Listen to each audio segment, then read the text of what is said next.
A vida e as aventuras de Robinson Crusoe.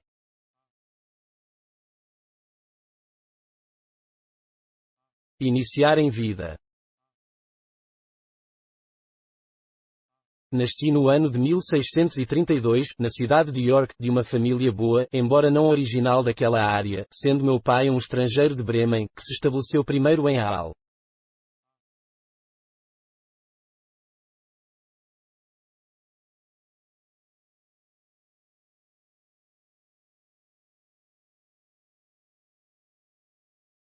Acumulou boa fortuna com o comércio e, deixando esse ofício, instalou-se depois em York, onde se casou com minha mãe, cuja família chama Vaz Robinson, muito boa família daquela região, ao que devo meu nome de Robinson Crusoe. Todavia, devido à corrupção costumeira das palavras na Inglaterra, somos hoje chamados, melhor, nós mesmos nos chamamos, e nos assinamos, Crusoe, como meus companheiros sempre me chamaram.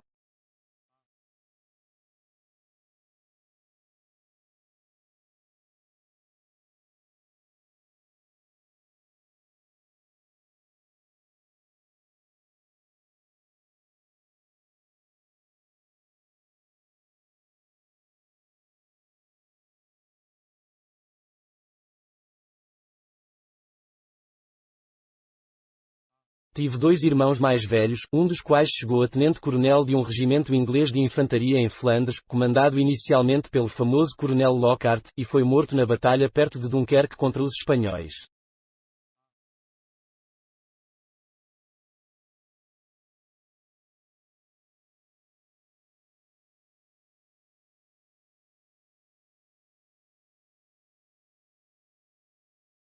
O que foi feito do meu segundo irmão, nunca vim a saber mais que meu pai ou minha mãe jamais saberiam do que ocorreu comigo.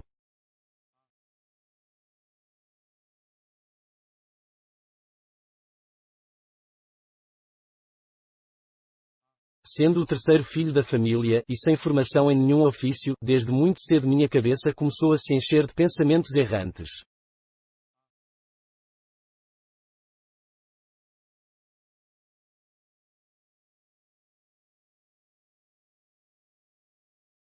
Meu pai, que era muito idoso, deu-me a devida quantidade de instrução, até onde geralmente chega a formação em casa e numa escola gratuita de província, e me destinava ao direito, mas a mim não me satisfaria nada menos que seguir para o mar, e essa minha inclinação me opôs com tanta energia à vontade, ou melhor, às ordens do meu pai, e a todas as admoestações e persuasões da minha mãe e outros amigos, que parecia haver algo de fatal naquela propensão da natureza, conduzindo diretamente à vida de infortúnios que mais adiante haveria de me caber.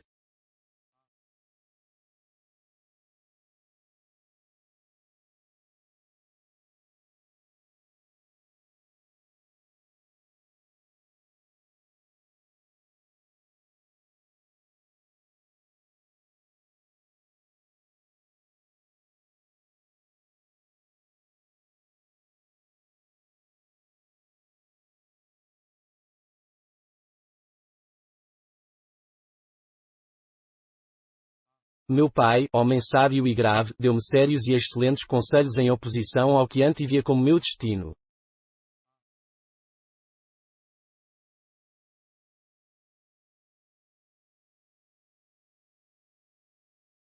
Chamou-me um dia de manhã a seus aposentos, aos quais estava confinado pela gota, e me cúmula de rogos afetuosos em torno do tema.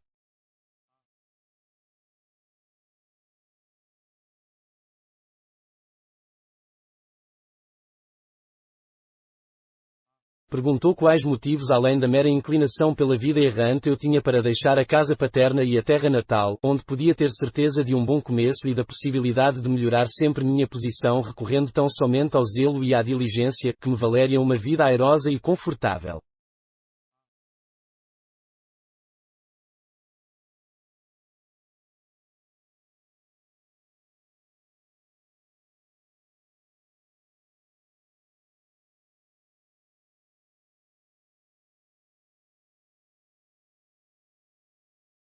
Disse-me ele que eram homens de fortuna desesperada, por um lado, ou com fortunas superiores e cheias de aspirações, por outro, os que seguiam para o estrangeiro em busca de aventuras, tentando ascender à custa da iniciativa e tornar-se famosos em empreendimentos fora do caminho comum, que eu era de condição média, ou o que se pode chamar da camada superior dos homens inferiores, que ele descobrira por longa experiência ser a melhor posição do mundo, a mais adequada à felicidade humana, poupada dos sofrimentos e das asperezas, dos trabalhos e das dores da fração mecânica da humanidade, e dos embaraços que o orgulho, o luxo, a ambição e a inveja podem trazer para a camada superior.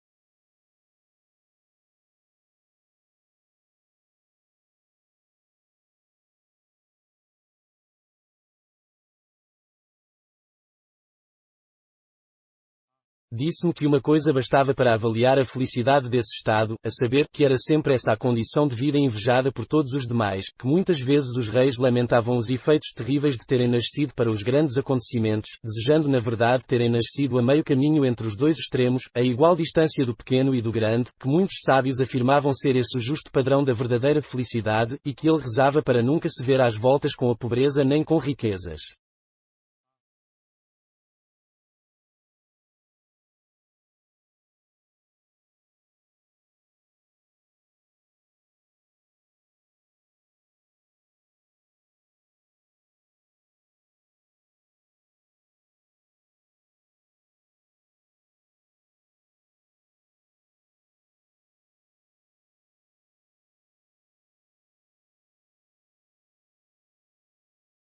Garantiu-me que, observando esse princípio, eu haveria de descobrir que as calamidades da vida eram compartilhadas pelas camadas inferior e superior dos homens, mas que a posição intermediária sofria menos desastres e não era exposta a tantas vicissitudes quanto as partes superior ou inferior da humanidade, não se via sujeita a tantos destemperos e desconfortos, fossem do corpo ou da mente, quanto os produzidos pela vida de vícios, luxo e extravagâncias, de um lado, ou de trabalhos forçados, necessidades ou dieta ruim ou escassa do outro, que provocam o próprio desconcerto como consequência natural desses modos de vida.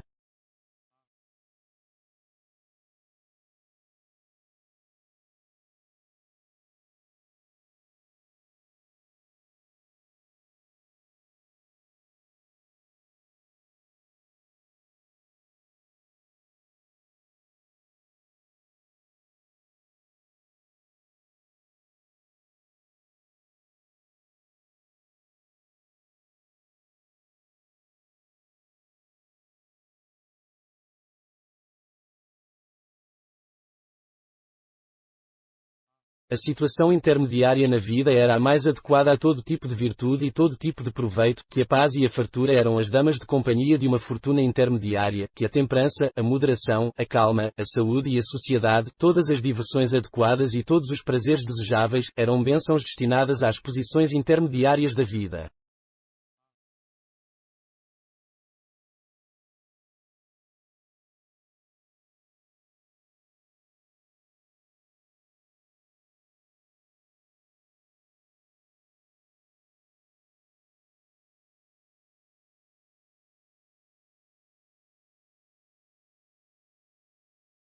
Desse modo os homens passavam em silêncio e sem precalços pelo mundo, e o deixavam em conforto, sem o embaraço dos grandes trabalhos das mãos ou da cabeça, nem vendidos para uma vida de escravidão em troca do pão de cada dia ou acossados por circunstâncias complicadas, que roubam a paz da alma e o descanso do corpo, nem enfurecidos pela paixão da inveja nem pelo ardor secreto do desejo e da ambição de grandes feitos.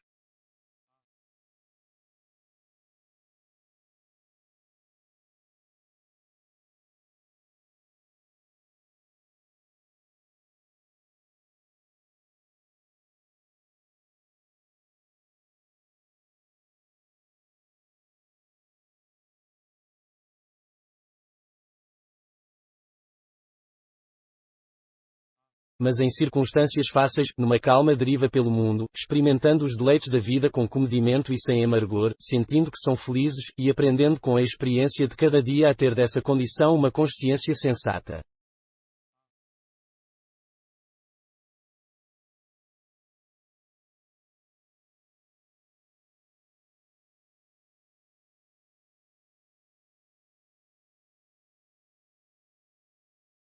Depois disso, ele me pressionou o quanto pode, e da maneira mais afetuosa, a não agir como um menino, a não me precipitar em provações de que a natureza e a condição de vida em que eu nascera podiam manter-me a salvo.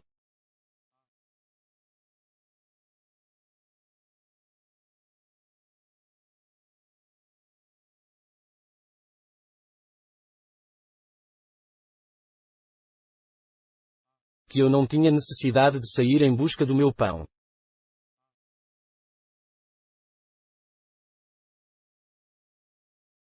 Que ele me proveria a contento, e cuidaria de me introduzir no momento oportuno à situação na vida que acabava de me recomendar e que,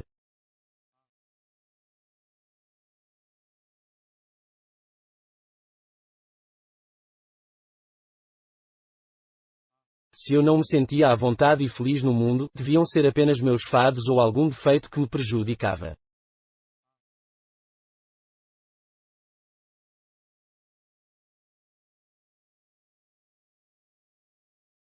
E que ele não podia ser chamado a responder por mais nada depois de se desincumbir do seu dever de me advertir contra rumos que, ele sabia, só podiam me causar dano, numa palavra, que assim como ele faria muito por mim caso eu ficasse e me estabelecesse na terra natal como ele recomendava, não desejava qualquer participação em meus infortúnios me encorajando a partir.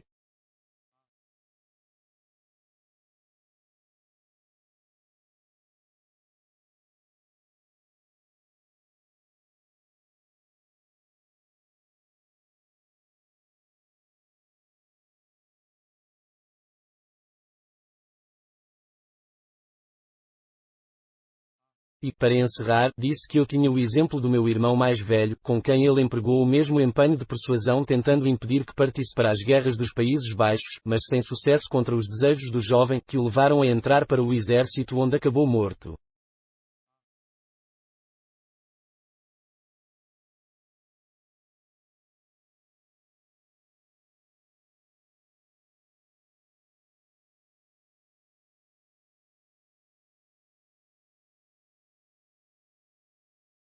E embora, disse ele, jamais fosse deixar de rezar por mim, ainda assim queria-me dizer que, se eu de fato persistisse naquela decisão insensata, Deus não haveria de me abençoar.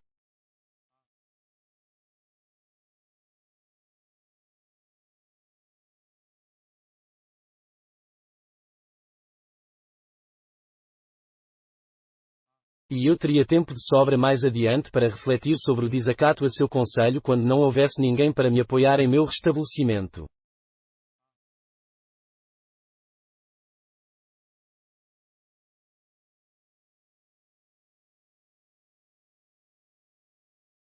Observei nesta última parte de seu discurso que ele foi realmente profético, embora imagine que meu pai não sabia ele próprio o quanto disse que via as lágrimas escorrendo abundantes por seu rosto, especialmente quando falou do meu irmão que havia sido morto, e quando falou que eu teria tempo para me arrepender, e ninguém para me ajudar, ficou tão comovido que interrompeu suas palavras, falando que seu coração estava tão embargado que não conseguiria me dizer mais nada.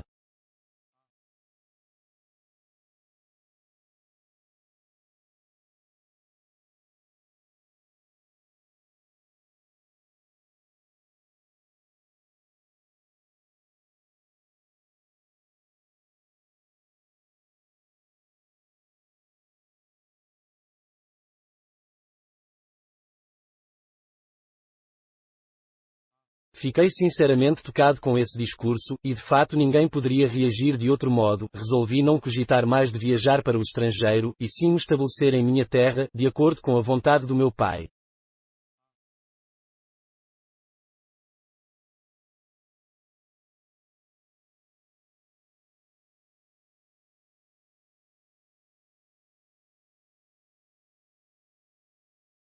Mas, ai de mim, em poucos dias essa minha vontade desapareceu e, em suma, para prevenir que meu pai não tornasse a me importunar, dali a algumas semanas resolvi fugir da companhia dele.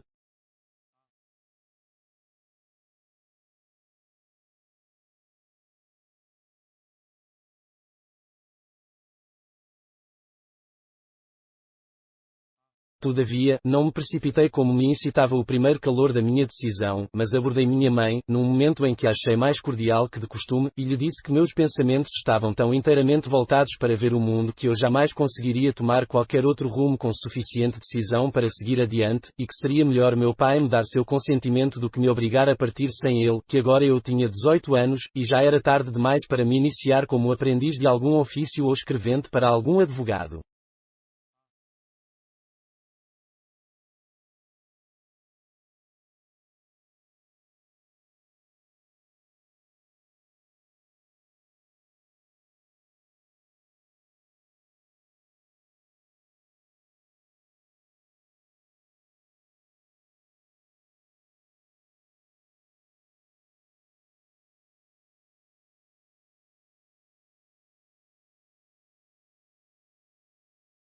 Que tinha certeza de que, fosse esse o caso, jamais conseguiria concluir a aprendizagem e certamente acabaria fugindo do meu mestre antes do prazo combinado, indo para o mar, e que, se ela falasse com meu pai para me deixar seguir numa única viagem ao estrangeiro, caso na volta eu não gostasse, nunca mais tornaria a embarcar, prometendo diligência em dobro para recuperar o tempo assim perdido.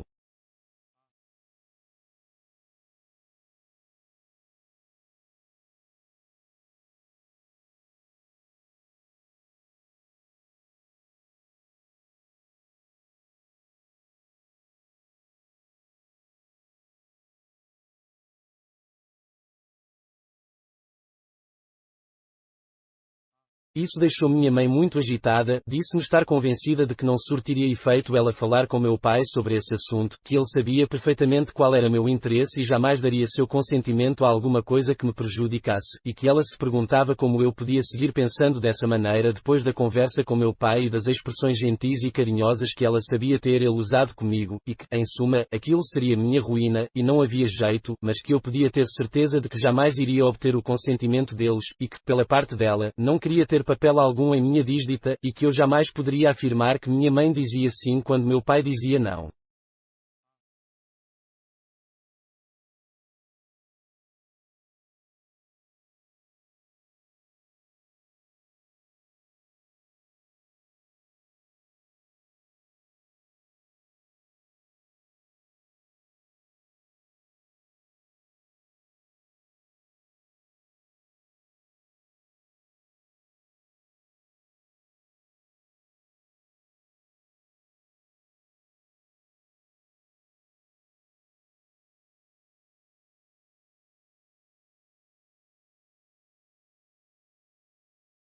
Embora minha mãe se recusasse a transmitir minhas palavras a meu pai, ainda assim, como mais tarde eu soube, contou a ele toda a conversa, ao que meu pai, depois de se mostrar muito apreensivo, disse a ela com um suspiro, esse rapaz podia ser feliz se ficasse em casa, mas se viajar para o estrangeiro será o infeliz mais desgraçado que jamais nasceu, não posso consentir.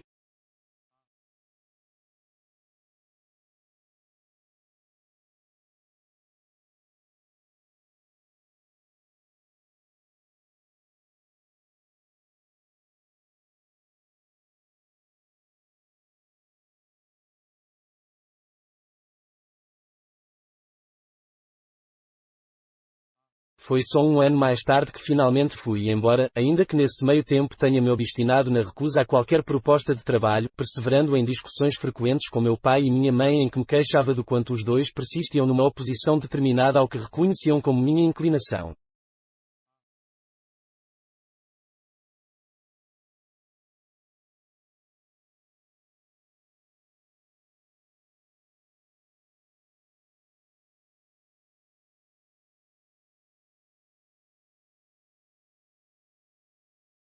Entretanto, num dia em que estive em Aal, aonde ia de tempos em tempos, e sem qualquer plano de escapar naquela ocasião, mas, dizia eu, quando me encontrava lá, um dos meus companheiros estava prestes a viajar por mar até Londres no barco de seu pai e convidou-me a ir com eles, com o atrativo geralmente usado com os novos marujos, a saber, que eu não precisaria pagar nada pela passagem, não consultei de novo meu pai nem minha mãe, e nem sequer lhes mandei aviso, deixando que soubessem da nova como pudessem, sem pedir a bênção de Deus nem a do meu pai, sem qualquer consideração das circunstâncias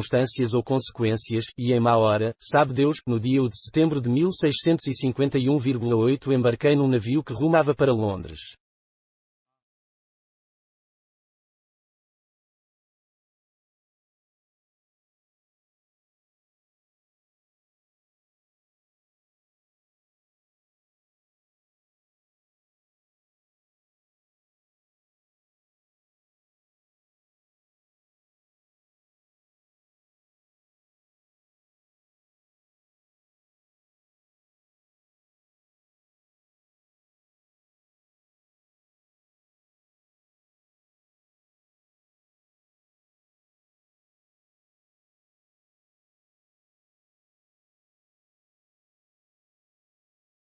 Nunca os infortúnios de um jovem aventureiro, creio eu, começaram mais cedo, ou duraram tanto quanto os meus.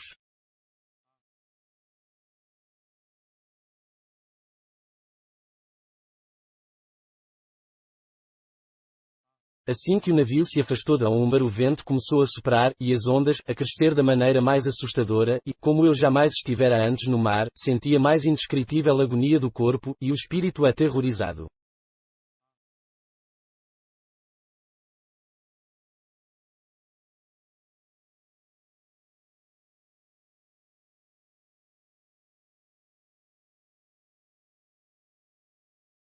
Agora eu começava a refletir a sério no que tinha feito, e a ver como era justo sofrer a sentença dos céus por minha cruel partida da casa do meu pai e o abandono dos meus deveres.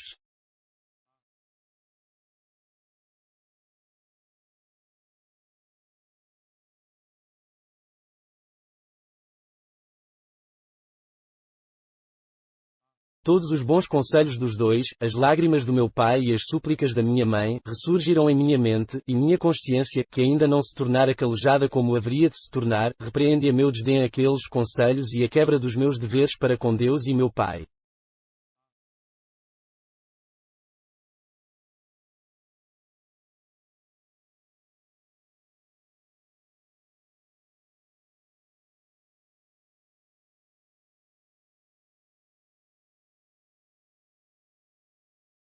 Tudo isso enquanto a tormenta recrudescia, e o mar, pelo qual eu nunca antes tinha viajado, crescia muito, embora nada como mais tarde eu chegaria a ver, não, nem mesmo como o que veria poucos dias depois, mas era suficiente para impressionar àquela altura a mim, jovem que fazia a primeira viagem e não sabia nada sobre o assunto.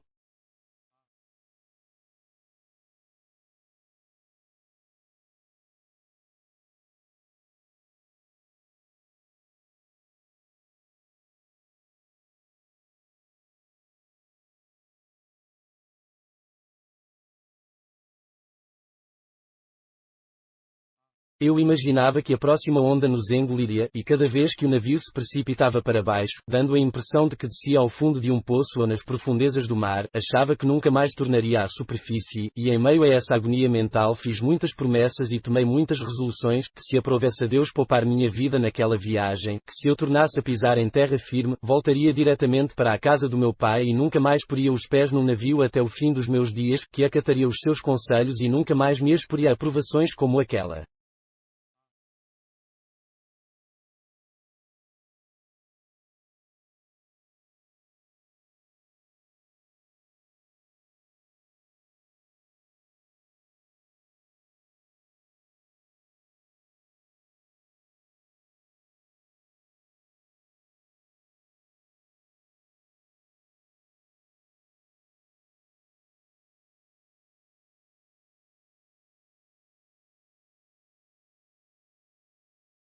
Agora eu via claramente o acerto de suas observações sobre a situação intermediária na vida, como ele vivia com conforto e facilidade todos os seus dias, sem jamais se ver exposto a tormentas no mar ou a problemas em terra, e resolvi que, como um verdadeiro filho pródigo arrependido, regressaria para a casa do meu pai.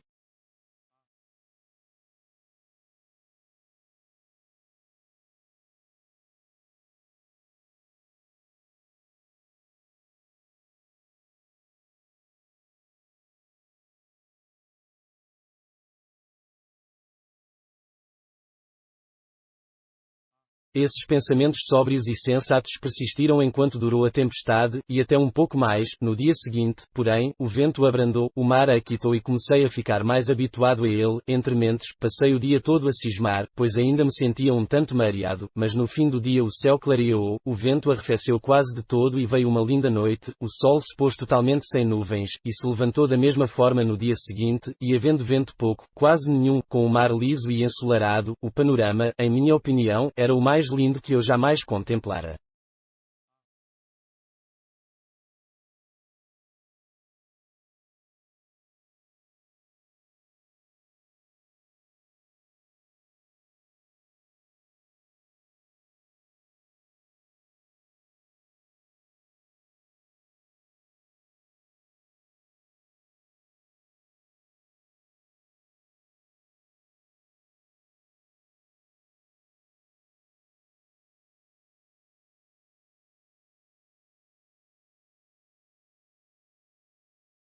Eu havia dormido bem à noite, e agora não me sentia mais enjoado, e sim muito bem disposto, contemplando maravilhado o mar que se mostrava encapelado e assustador um dia antes, mas tão depressa conseguia parecer tranquilo e agradável.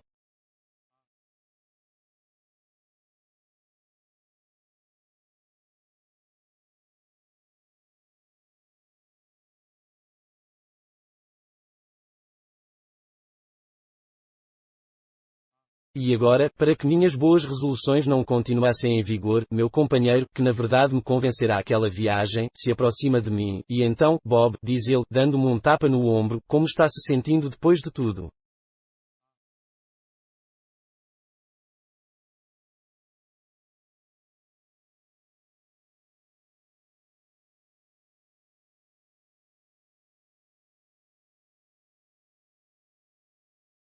Garanto que ficou com medo, não foi, ontem à noite, quando tivemos uma boa lufada de vento.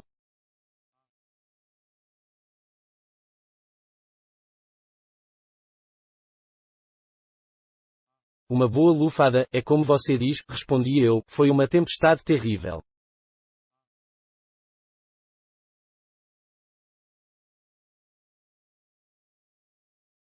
Tempestade, tonto, respondeu ele, você chama aquilo de tempestade, ora, mas não foi nada, basta estar num bom navio e em mar aberto, e nem cuidamos muito de rajadas de vento como aquelas, mas você não passa de um marinheiro de água doce, Bob.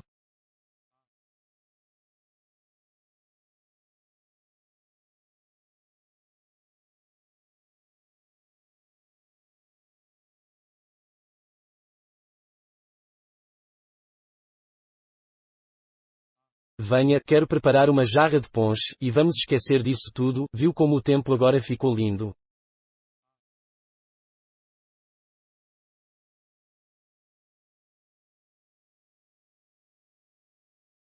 Para resumir essa triste passagem da minha história, fizemos como sempre fazem os marinheiros, o ponche foi preparado, e me embriaguei com ele, e no vício daquela noite afoguei todo o meu arrependimento, todas as reflexões sobre minha conduta anterior, e todas as resoluções para o futuro.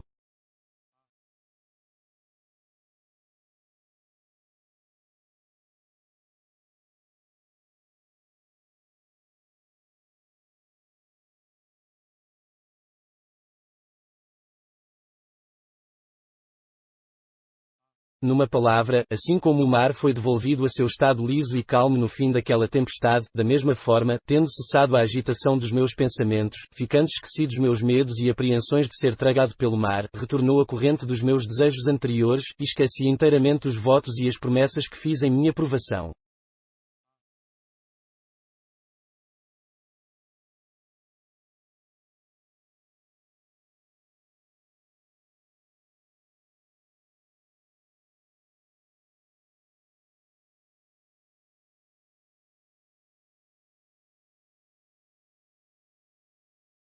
Volta e meia eu tinha alguns intervalos de reflexão, e os pensamentos sérios, por assim dizer, logravam retornar, mas eu me livrava deles, despertei como depois de uma doença, e me entregando à bebida e à companhia logo controlei a recaída desses acessos, pois era esse o nome que lhes dava, e logrei em 5 ou 6 dias a vitória mais completa sobre a consciência que qualquer jovem decidido a não se deixar incomodar por ela poderia desejar.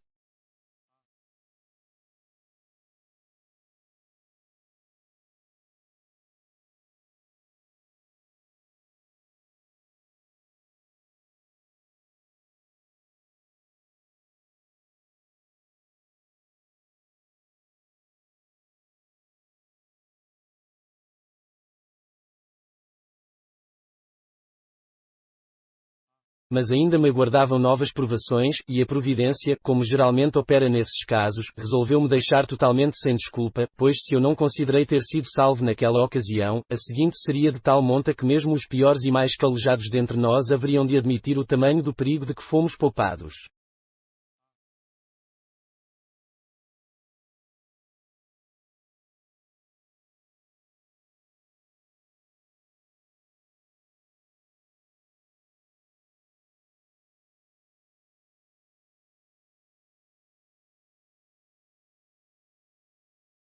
No sexto dia de nossa travessia chegámos às águas tranquilas ao largo de Yarmouth, com o vento de proa e o tempo calmo, só avançamos muito pouco depois da tempestade.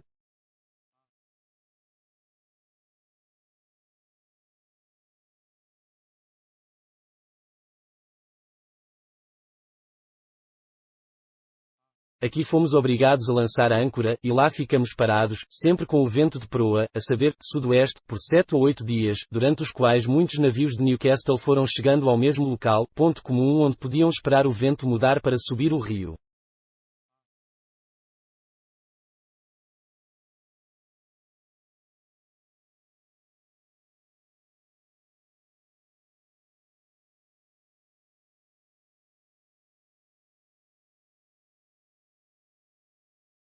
Nem precisamos, todavia, ficar ali por muito tempo, e teríamos aproveitado a maré para subir o rio, não tivesse o vento soprado com alguma força, e depois de 4 ou 5 dias de espera, soprou muito forte.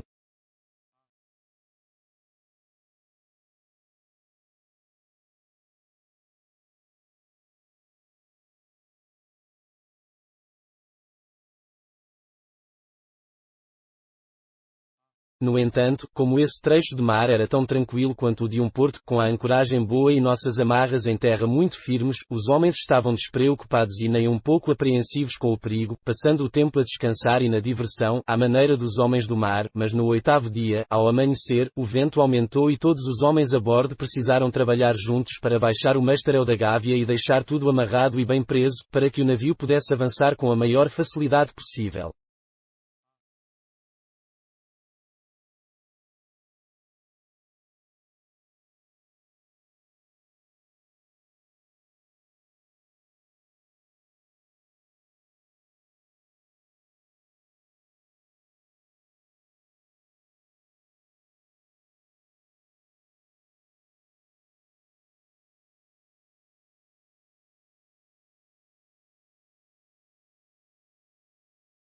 Ao meio-dia o mar aumentou muito, e nosso navio teve o castelo de proa varrido por várias ondas, e uma ou duas vezes pensamos que nossa âncora se tinha soltado, ao que o contramestre ordenou que soltássemos a âncora de arrasto, de maneira que ficamos com duas âncoras, e íamos soltando aos poucos as amarras.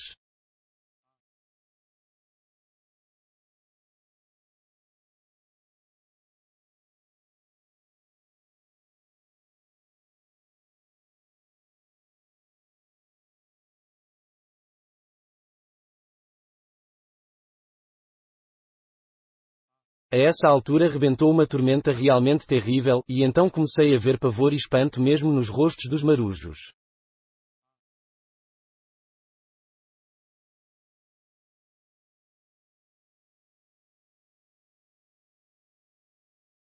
O contramestre, embora aplicado aos cuidados do navio, ainda assim, toda vez que entrava ou saía da cabine passando por mim, murmurava o tempo todo consigo mesmo: "O Senhor tenha piedade de nós, estamos perdidos, estamos todos acabados", e coisas parecidas.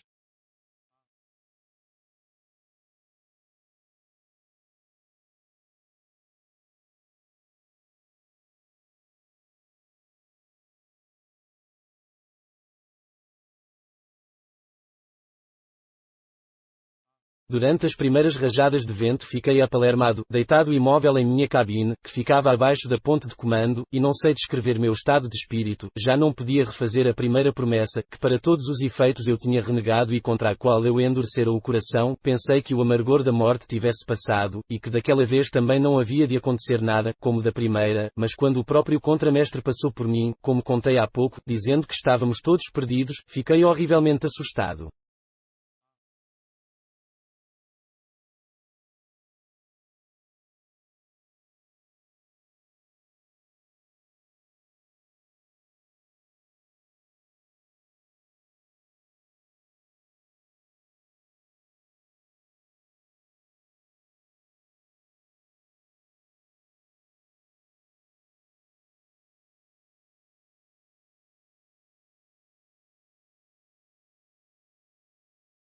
Saí da minha cabine e olhei para fora, mas nunca tive visão tão aterradora. As ondas subiam à altura de montanhas e quebravam sobre nós a cada 3 ou 4 minutos. Quando consegui olhar à minha volta, vi apenas sofrimento em torno de nós. Dois navios que seguiam perto do nosso tinham cerrado os mastros ao resto do passadiço, pois carregavam muito lastro, e nossos homens gritavam que um outro navio, cerca de 1 milha à nossa frente, tinha naufragado.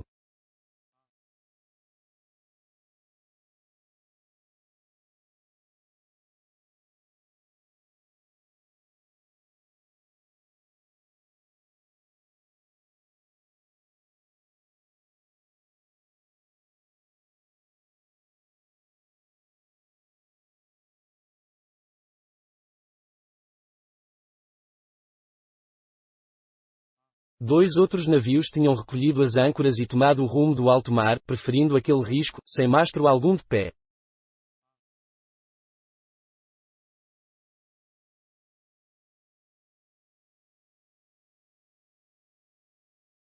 Os navios mais leves saíam-se melhor, pois não jogavam tanto nas ondas, mas 2 ou 3 deles avançavam e aproximavam-se de nós, impelidos apenas por uma vela de espicha enfunada pelo vento de popa.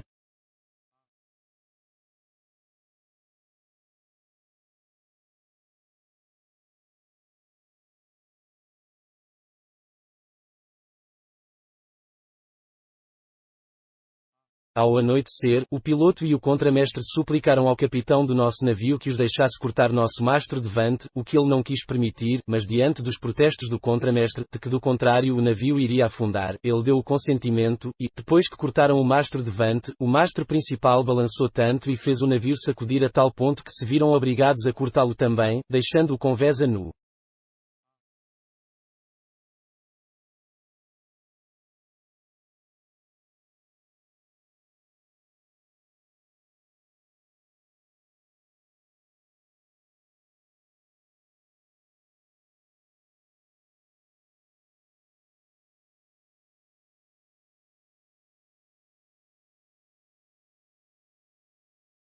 Qualquer um pode imaginar em que condição eu devia estar a essa altura, sendo apenas um jovem marujo, e medo assim antes só tinha passado por pouco tempo.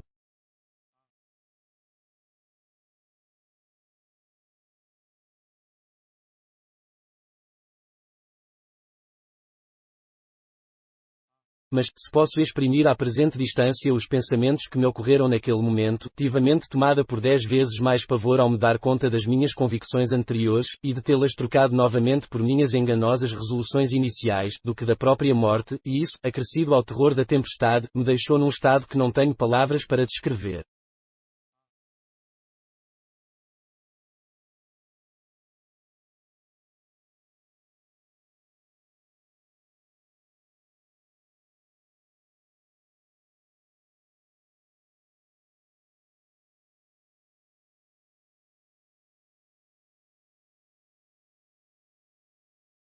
Mas o pior ainda estava por vir, a tempestade recrudescia com tamanha fúria que os próprios marinheiros reconheciam jamais ter encontrado pior tormenta.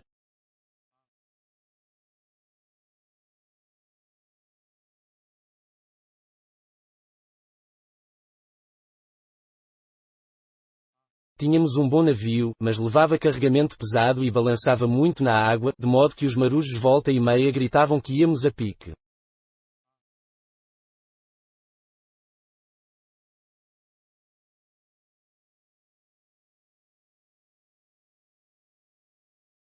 Foi vantagem minha não saber àquela altura o que significava a pique, até que me explicassem.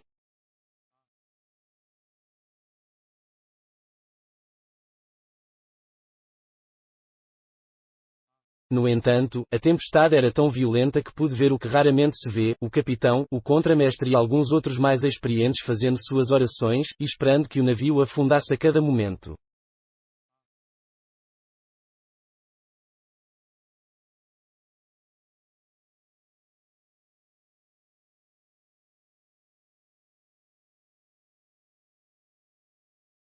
No meio da noite, e somando-se ao resto de nossas tribulações, um dos homens, que desceu expressamente para verificar, gritou que estávamos fazendo água, outro completou que já eram 4 pés de água no porão.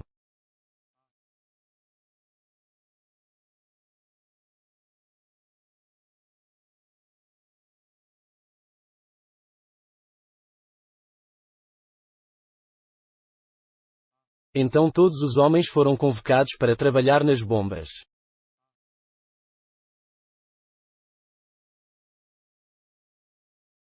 Ao ouvir a palavra meu coração deu a impressão de morrer dentro de mim, e caí de costas do canto da cama onde estava sentado, na cabine.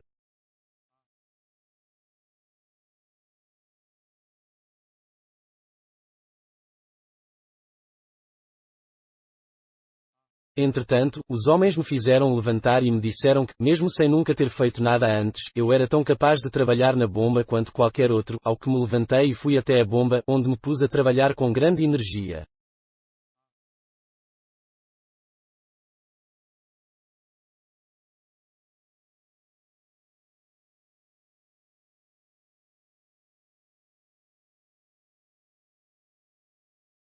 Enquanto isso ocorria, o capitão, vendo-se aproximar de nós algumas barcas menores de transporte de carvão que, desaparelhadas para pelejar com a tempestade, tinham saído da rota, afastando-se da costa, deu ordens para que disparassem um canhão como sinal de alarme.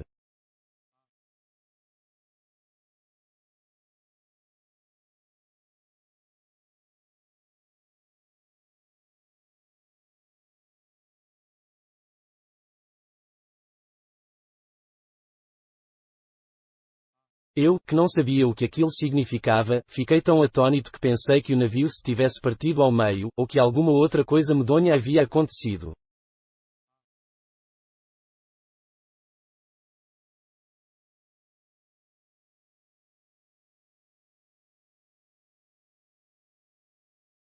Numa palavra, tomei tamanho susto que caí desmaiado.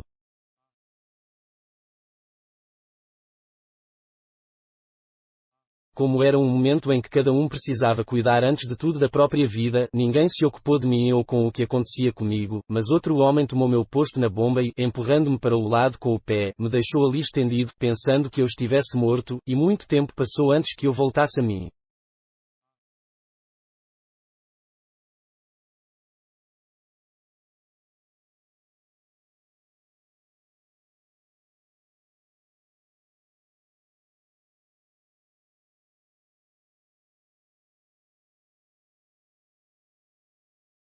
Continuávamos a trabalhar, mas a água subia no porão.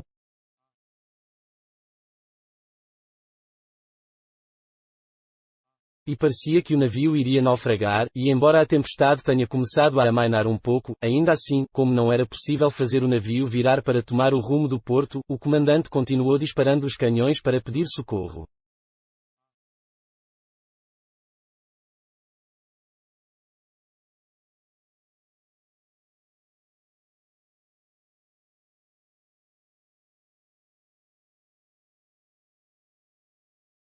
E um barco mais leve que navegava um pouco à nossa frente mandou um bote em nossa ajuda.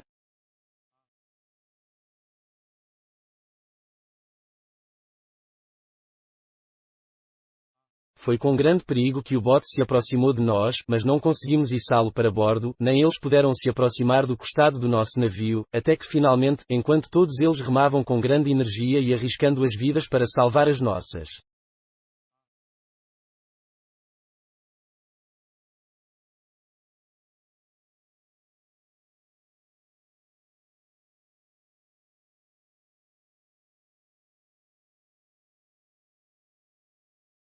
Nossos homens lhes lançaram um cabo da popa com uma boia na ponta, que foram soltando a uma grande distância até que eles.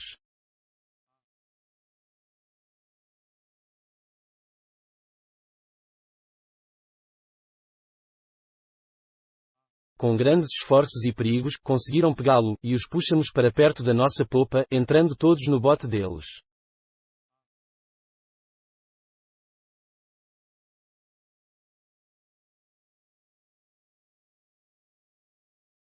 Não adiantava de nada nem para eles nem para nós, depois que entramos no bote, pensar em chegar de volta ao seu navio, de maneira que concordamos todos em deixar o bote seguir à deriva e só nos aproximar da costa na medida do possível.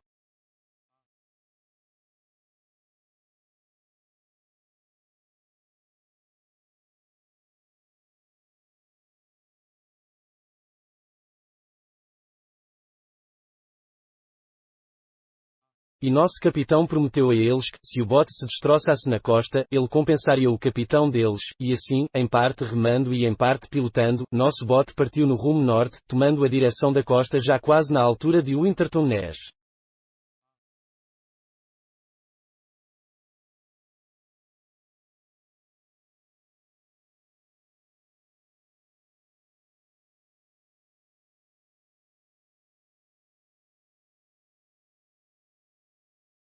Menos de um quarto de hora depois de abandonarmos nosso navio, nós o vimos afundar, e então eu entendi pela primeira vez o que significava para um navio ir a pique em pleno oceano.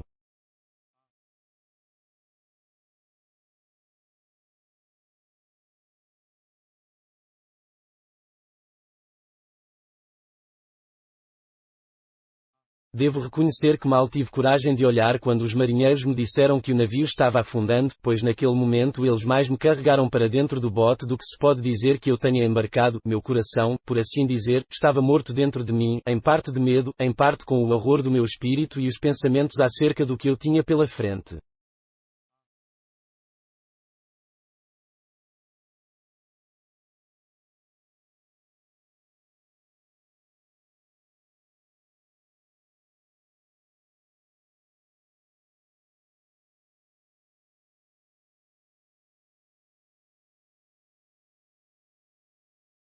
Enquanto estávamos nessa condição, os homens ainda fazendo força nos remos para aproximar o barco da costa, podíamos ver, cada vez que as ondas elevavam o bote, muitas pessoas correndo pela beira do mar para nos ajudar no que pudessem assim que chegássemos mais perto.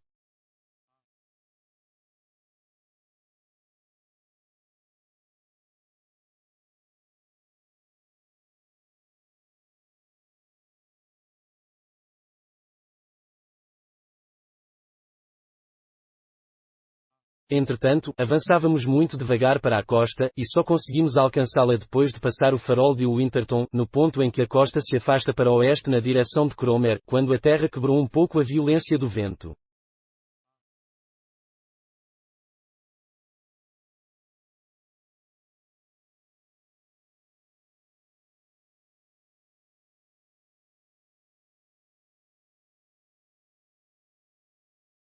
Aqui nos aproximamos da costa e, embora não sem grande dificuldade, desembarcamos todos sãos e salvos e depois seguimos a pé até Yarmouth, onde, como vítimas desafortunadas, fomos tratados com grande compaixão, tanto pelos magistrados da cidade, que nos hospedaram em bons alojamentos, quanto por comerciantes particulares e donos de barcos, que nos deram dinheiro suficiente para pagar nosso transporte até Londres ou de volta a Hull, como nos parecesse melhor.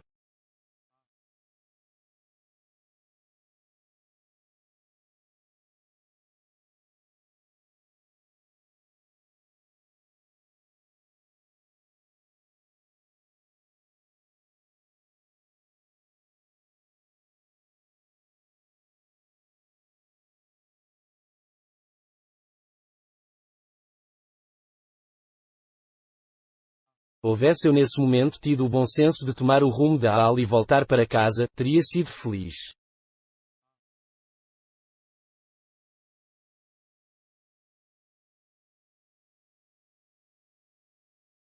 E meu pai, emblema da parábola do nosso abençoado Salvador, teria mesmo mandado abater um novilho gordo em minha honra, pois, ouvindo que o navio em que eu partira tinha-se perdido próximo a Yarmouth, levou muito tempo até saber ao certo que eu não tinha me afogado.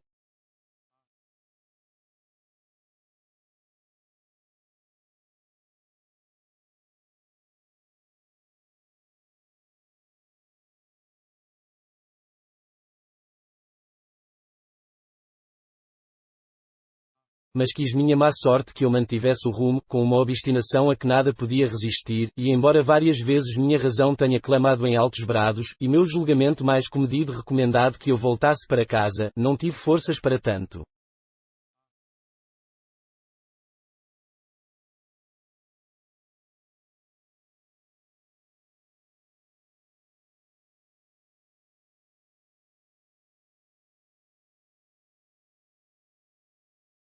Não sei que nome dar a isso, nem direi que seja alguma suprema lei secreta que nos impele a funcionarmos como o instrumento de nossa própria perdição, muito embora ela se encontre com clareza à nossa frente e avancemos para ela de olhos abertos.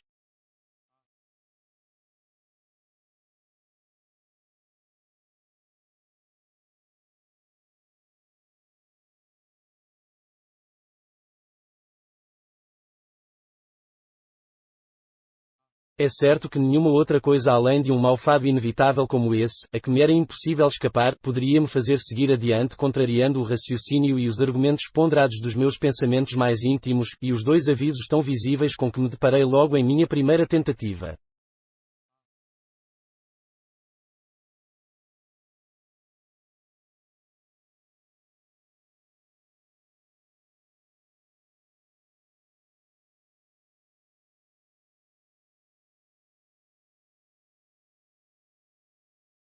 Meu camarada, que me ajudara a me tornar menos sensível antes, e que era filho do capitão do navio, agora se mostrava menos atrevido que eu.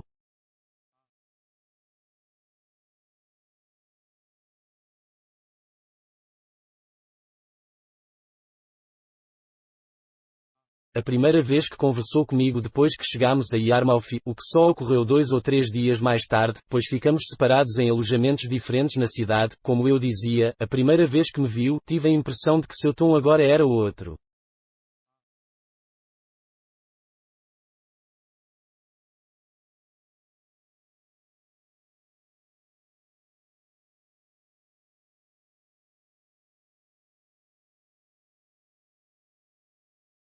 E sua aparência muito triste, e balançando a cabeça me perguntou como eu estava, dizendo ao pai quem eu era, e como tinha embarcado naquela viagem apenas por experiência, pois pensava em seguir para o estrangeiro.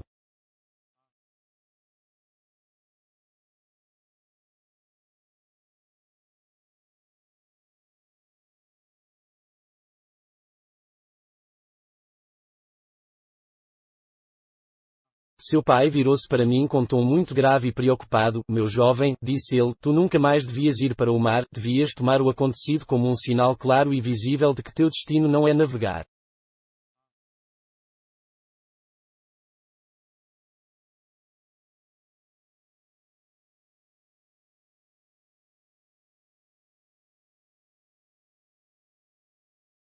Mas por quê, senhor? Perguntei, o senhor nunca mais viajará por mar.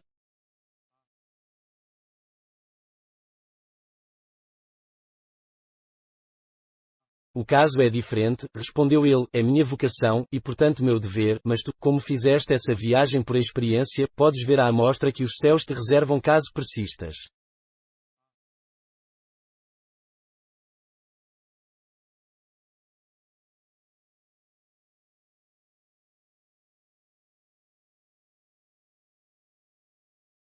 Talvez tudo isso nos tenha ocorrido por tua causa, como Jonas no navio rumo a Tarsís.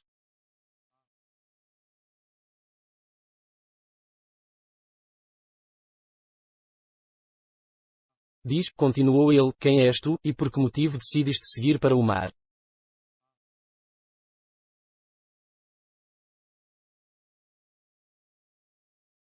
Respondi contando a minha história, no final da qual ele explodiu com uma estranha exaltação, que mal fiz eu, disse ele, para ter semelhante infeliz embarcado em meu navio.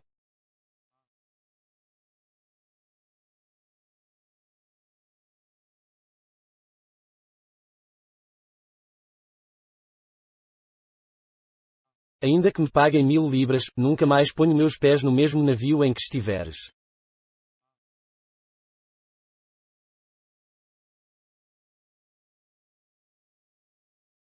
Essas palavras foram na verdade um desabafo de seu espírito, ainda agitado pelo sentimento de sua perda, e iam bem além do que ele devia dizer.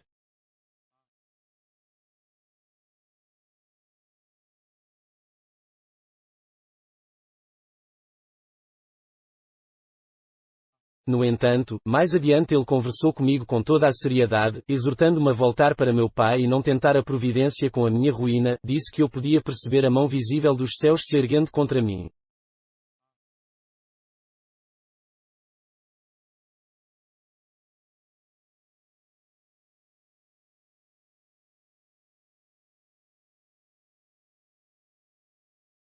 E, meu jovem, disse ele, podes ter certeza de que, caso não voltes para casa, onde quer que vás só has de te deparar com calamidades e decepções, até que as palavras do teu pai se cumpram contra ti.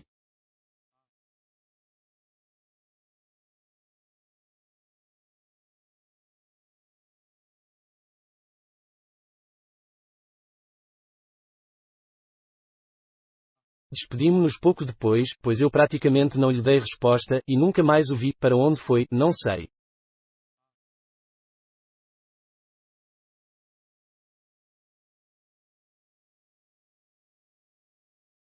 Quanto a mim, com algum dinheiro no bolso, segui para Londres por terra, e lá, bem como no caminho, tive muitos conflitos comigo mesmo quanto ao rumo que deveria tomar na vida, e se devia voltar para casa ou sair para o mar.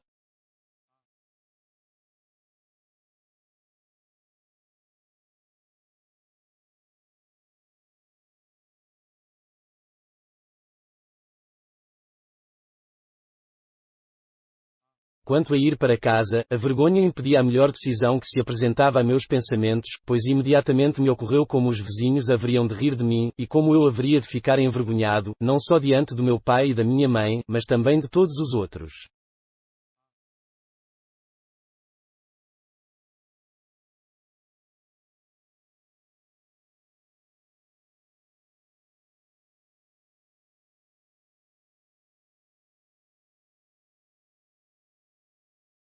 o que me levou a observar desde então como é incongruente e irracional o caráter comum da humanidade, especialmente dos jovens, diante da razão que deveria guiá-los nesses casos, a saber, que não se envergonham do pecado, e entretanto sentem vergonha do arrependimento, que não se envergonham dos atos pelos quais podem ser justamente vistos como parvos, mas sentem vergonha de recuar, o que poderia transformá-los em homens respeitados e sensatos.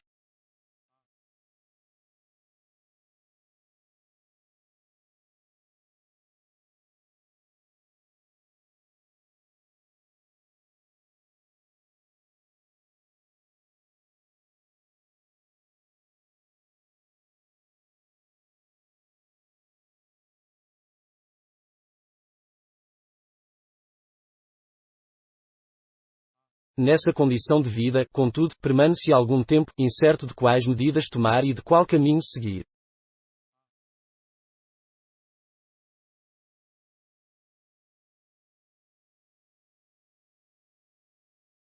Uma relutância irresistível persistia quanto à minha volta para casa, e, enquanto me demorava, a lembrança das tribulações por que passei perdia substância e, quando acabou de se esfumar, o pequeno impulso que eu sentia em meus desejos de regressar desapareceu junto com ela, até eu finalmente pôr de lado qualquer cogitação nesse sentido e sair à procura de uma viagem.